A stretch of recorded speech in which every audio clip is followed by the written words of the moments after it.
Tip of the week is brought to you by theBeerean.com, the beer blog read by tens of Christians everywhere, and Simple Cocktails at Home, the perfect starter guide for home bartending. Welcome to Beer Tip of the Week. My name's Greg Qualls and I'm your host.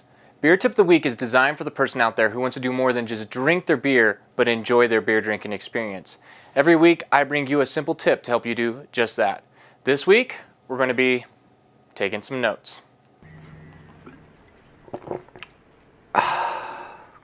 Beer, beer, beer, beer, beer, beer, beer, beer, beer, beer, beer, beer, beer, beer, beer, beer. So here's the deal.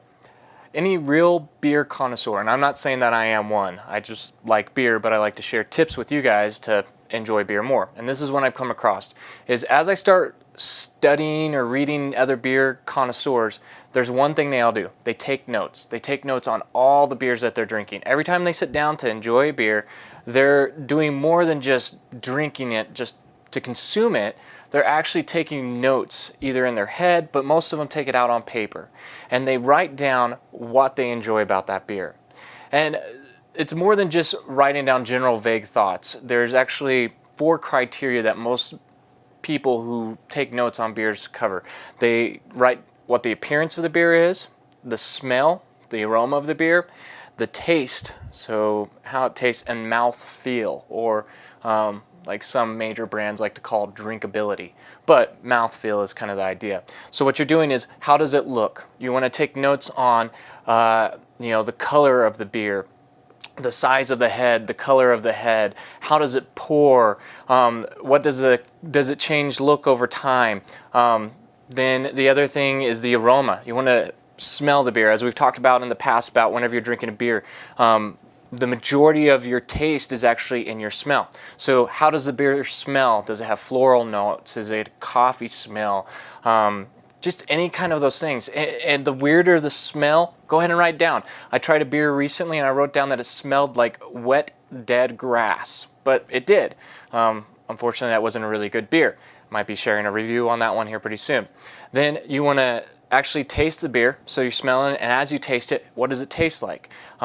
Does it use comparisons? Because that's kind of the easiest thing to go across. So does it have caramel flavor, or does it have, I'm sticking on this caramel and coffee because those are kind of beers I like, but does it have fruit in there? Is you tasting cherries or strawberries, or even different, I'm trying to think, oranges and lemons. So what does it compare to taste-wise? And then last is mouthfeel. Is it thick and sticky? Does it coat your mouth? Or is it really light and refreshing where it cleanses the palate? Does it taste just like as smooth as water, or is it as thick as like a hot chocolate? So those are the things you want to take notes on. Then the last thing I do whenever I write notes is I add what I think that beer would go with flavor-wise.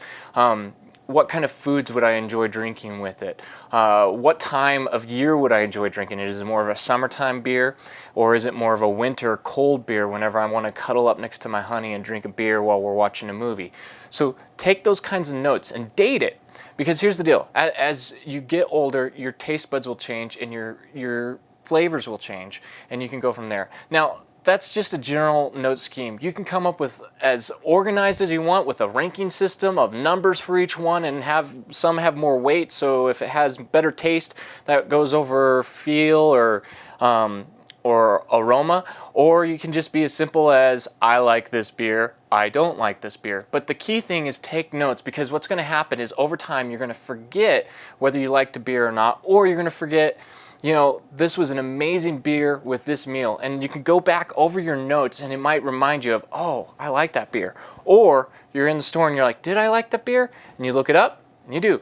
So in all, it will give you a more enjoyable experience in the long run with your beer drinking. So that's this week's beer tip of the week. If you have any tips that you'd like to share with me or anybody else, you can easily send them to greg@thebeerean.com. We're just starting up the blog again. Things are kind of moving, but you may or may not be getting a free t-shirt out of the deal. We'll see. It depends how much budget we'll be able to allocate towards that. So our current starting budget right now is around that much. But there is a possibility that there could be a t-shirt involved with this if you have any tips or tricks you'd like to submit to Beer Tip of the Week. Other than that, thanks for spending time with me. My name is Greg Qualls, I'm your host, and remember, whether you eat or drink, do it all to the glory of God.